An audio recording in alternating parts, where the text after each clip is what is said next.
నమస్తే people, welcome to అనుష్రాస్ kitchen. ఈరోజు మన ఛానల్లో పచ్చి మామిడికాయతో పులిహోరని ఇంట్లోనే టేస్టీగా ఎలా తయారు చేయాలో చూద్దాం.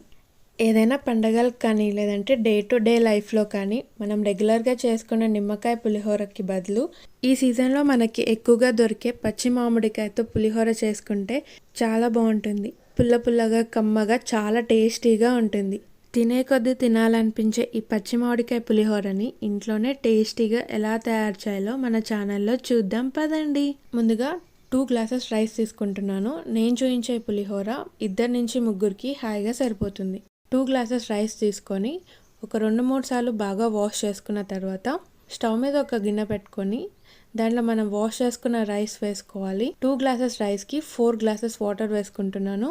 మీరు రెగ్యులర్గా ఇంట్లో రైస్ కుక్ చేసేటప్పుడు ఎన్ని వాటర్ అయితే వేస్తారో అన్నే వాటర్ వేసుకోవాలి. ఇలా వాటర్ వేసుకున్న తర్వాత దీంట్లో 1 టీ స్పూన్ ఆయిల్ వేసుకోవాలి. ఇలా ఆయిల్ వేసుకోవడం వల్ల అన్నం పొడి పొడిగా ఉడుకుతుంది. ఇప్పుడు దీంట్లోకి 1/2 టీ స్పూన్ పసుపు వేసుకొని మూతను క్లోజ్ చేసుకొని అన్నం మెత్తగా అయ్యే వరకు ఉడికించుకోవాలి. ఇలా పసుపు ముందే వేయడం వల్ల అన్నానికి పసుపు చాలా చక్కగా పడుతుంది. చూసారు కదా, ఒక 20 నిమిషాల తర్వాత అన్నం ఎంత చక్కగా ఉడికిపోయింది. ఇప్పుడు దీన్ని ఒక ప్లేట్లోకి తీసుకొని ఫ్యాన్ కింద పెట్టి చల్లార్చుకుందాము. ఇప్పుడు అడుగు మందంగా ఉండే ఒక ప్యాన్ తీసుకొని దాంట్లో ఒక 1/2 కప్ ఆయిల్ వేసుకోవాలి. ఈ ఆయిల్ లైట్గా హీట్ అయిన తర్వాత దీంట్లో ఒక 1/2 కప్ పల్లీలు వేసుకోవాలి.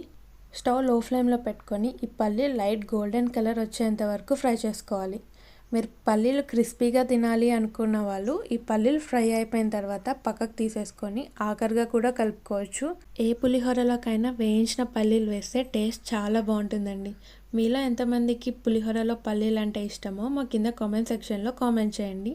పల్లీలు ఇలా ఫ్రై అయిన తర్వాత 1 స్పూన్ ఆవాలు, 1 టీ స్పూన్ జీలకర్ర, 1 టేబుల్ స్పూన్ శనగపప్పు, 1 టేబుల్ స్పూన్ మినప్పప్పు వేసుకొని ఇవి లైట్గా ఫ్రై అయిన తర్వాత 1/2 టీ స్పూన్ ఇంగువ వేసుకోవాలి. ఇంగువ వేస్తే ఈ పులిహోర టేస్ట్ చాలా బాగుంటుంది. ఇప్పుడు దీంట్లోకి 4 ఎండుమిర్చి వేసుకొని లైట్గా ఫ్రై అయిన తర్వాత 4 పచ్చిమిర్చి ఇలా సన్నగా కట్ చేసుకొని వేసుకోవాలి. మీ కారానికి తగ్గట్టు పచ్చిమిర్చి అడ్జస్ట్ చేసుకోవాలి. 1 రెమ్మ కరివేపాకు, 1/2 టీ స్పూన్ పసుపు వేసుకోవాలి. ఆల్రెడీ పసుపు మనం అన్నంలో వేసుకున్నాం కాబట్టి ఈ పోపులో కొంచెం చూసుకొని వేసుకోవాలి.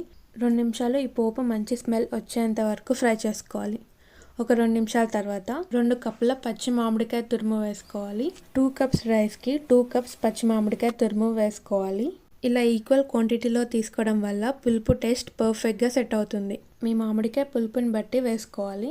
ఇలా మామిడికాయ తురుము వేసుకున్న తర్వాత దీంట్లో ఉన్న నీరంతా పోయేంత వరకు ఫ్రై చేసుకోవాలి. ఇప్పుడు దీంట్లోకి 1 టీ స్పూన్ ఉప్పు వేసుకొని ఒక 2 నిమిషాలు స్టవ్ మీడియం ఫ్లేమ్లో పెట్టుకొని ఫ్రై చేసుకోవాలి.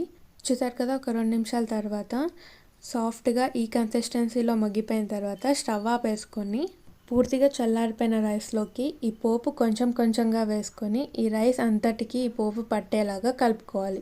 ఈ పోపు కొంచెం చల్లగా అయిన తర్వాత చేతితోటి ఈ అన్నంలోకి పోపు అంతా బాగా కలిసేలాగా కలుపుకోండి. అంతే అండి, పుల్ల పుల్లగా ఎంతో టేస్టీగా ఉండే పచ్చి మామిడికాయ పులిహోర రెడీ అయిపోయింది. ఎలా ఉంది, నచ్చిందా? అయితే మీరు కూడా ఒకసారి మీ ఇంట్లో ట్రై చేసి ఎలా ఉందో మా కామెంట్ సెక్షన్లో కామెంట్ చేయండి. ఈ వీడియో కానీ మీకు నచ్చినట్టయితే ప్లీజ్ లైక్ చేయండి, షేర్ చేయండి, సబ్స్క్రైబ్ చేయండి. అలానే కిందన్న బెల్ని గట్టిగా కొట్టేయండి.